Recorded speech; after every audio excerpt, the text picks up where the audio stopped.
नमस्कार मित्रांनो, खूप खूप स्वागत आहे तुमचं जॉब गुरु या आपल्या यूट्यूब चॅनलवर। मित्रांनो, आरोग्य विभाग महानगरपालिका राष्ट्रीय आरोग्य अभियान अंतर्गत विविध पदांची नवीन जाहिरात प्रसिद्ध झालेली आहे। यामध्ये विविध पद आहेत, पाहू शकता 2025-26 साठी राष्ट्रीय आरोग्य अभियान छत्रपती संभाजीनगर महानगरपालिकेसाठी विविध पदांची जाहिरात आलेली आहे। तुमची महानगरपालिका कमेंट बॉक्समध्ये कमेंट करून सांगा, त्या महानगरपालिकेची अशी जाहिरात आल्यास तुमच्यापर्यंत नक्की माहिती दिली जाईल। यामध्ये तुमची परीक्षा होत नाही तर थेट शेवटच्या वर्षाच्या मार्क्सवरती तुमचं सिलेक्शन होत असतं। टोटल मित्रांनो जर बघितलं आपण 17 संवर्गाची पदं भरली जात आहेत। तर बघा कुठली पात्रता आहे, कुठली पदं आहेत, संपूर्ण माहिती आपण पाहणार आहोत। अर्ज कसा करायचा आहे तेही पाहणार आहोत। 17 नंबरचं पद आहे अकाउंटंट। यासाठी एक जागा भरली जाते। तुमचं बीकॉम झालंय आणि तुम्ही टॅली केलेली आहे आणि तुमच्याकडे टायपिंग सर्टिफिकेट देखील आहे, इंग्लिश मराठी आणि 30चं दोन्ही 30 या ठिकाणी त्यांनी म्हटलेलं आहे। यासाठी 18,000 स्टार्टिंग पेमेंट असतो। यासाठी मित्रांनो तुमचं बीकॉम झालेलं असेल तर तुम्ही अकाउंटंट पदासाठी अप्लाय करू शकतात। एनएचएम अंतर्गत हे पद भरलं जाणार आहे। 11 महिन्याच्या कॉन्ट्रॅक्ट बेसिसवरती ही पदं भरली जातात। 16 नंबरचं पद आहे स्टाफ नर्सचं। यासाठी सर्वात जास्त 8 जागा भरल्या जात आहेत। स्टाफ नर्ससाठी तुमचं जीएनएम झालंय किंवा बीएससी नर्सिंग झालेलं आहे तर तुम्हाला अप्लाय करता येणार आहे। 20,000 स्टार्टिंग पेमेंट या पदासाठी असतो। इथं कॅटेगरी वाईज ज्या वॅकन्सी आहेत यानुसार तुम्ही अप्लाय करू शकतात। ओपन कॅटेगरीमध्ये देखील 6 वॅकन्सी आहेत, या ठिकाणी देखील तुम्ही अप्लाय करू शकतात। त्यानंतर बघा 15 नंबरची पोस्ट आहे एएनएम। बघा एएनएम साठी खूप कमी जागा निघतात। या ठिकाणी एएम साठी एएनएमचा ज्यांचा कोर्स झाला आहे त्यांच्यासाठी सर्वात जास्त 10 जागा भरल्या जात आहेत।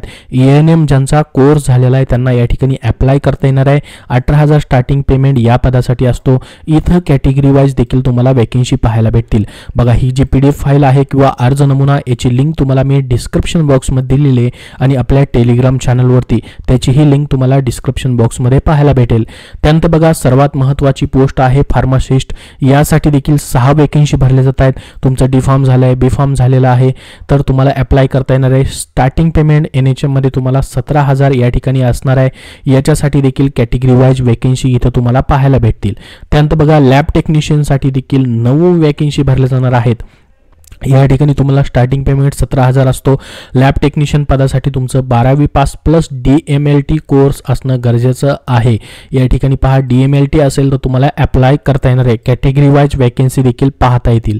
त्यानंतर बघा एक्सरे टेक्निशियनसाठी देखील 4 वॅकन्सी भरल्या जात आहेत। एक्सरे टेक्निशियन किंवा बॅचलर ऑफ पॅरामेडिकल रेडिओग्राफी टेक्नॉलॉजी मधून तुमचं या ठिकाणी कोर्स झालेला आहे किंवा डिप्लोमा झालेला आहे एक्सरे टेक्निशियन मधून तर तुम्हाला अप्लाय करता येणार आहे। 4 वॅकन्सी या पदासाठी देखील आहेत।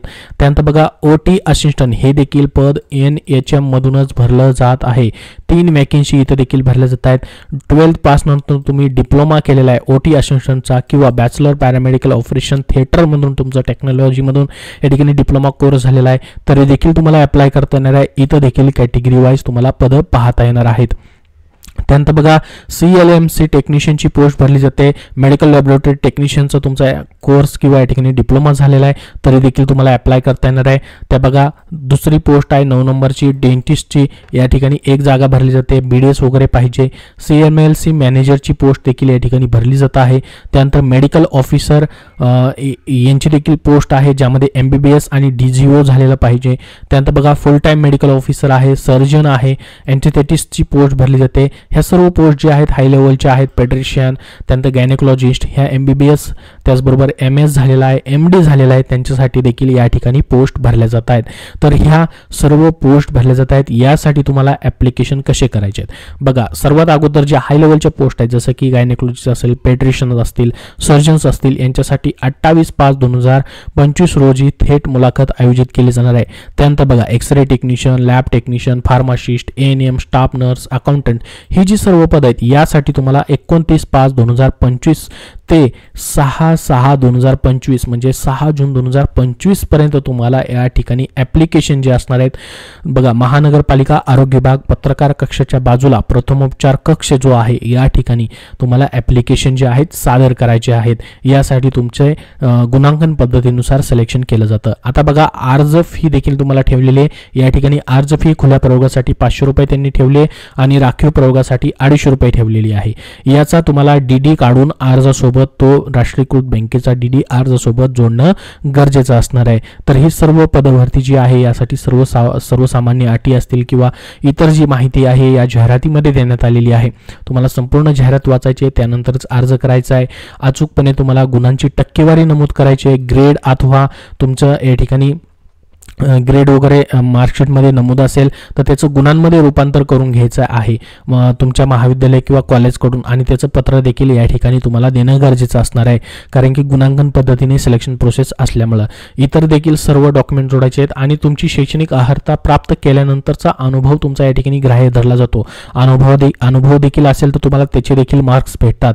उच्च शैक्षणिक अर्हता असेल त्याचे देखील मार्क्स तुम्हाला दिले जातात. मेरिट बेसिसवरती तुमची ही निवड प्रक्रिया जी आहे ती केली जाते. तर अशा पद्धतीची जाहिरात निघालेली आहे. या ठिकाणी पाहू शकता हा अर्ज नमुना आहे जो की ऑफलाईन पद्धतीचा आहे. तुम्हाला संपूर्ण माहिती दिलेली आहे. या व्यतिरिक्त अजून तुमचे काही प्रश्न असतील तर कमेंट बॉक्समध्ये कमेंट करून नक्की विचारा. हा व्हिडिओ नक्की लाईक करा. याची लिंक तुम्हाला डिस्क्रिप्शन बॉक्समध्ये दिलेली आहे. धन्यवाद.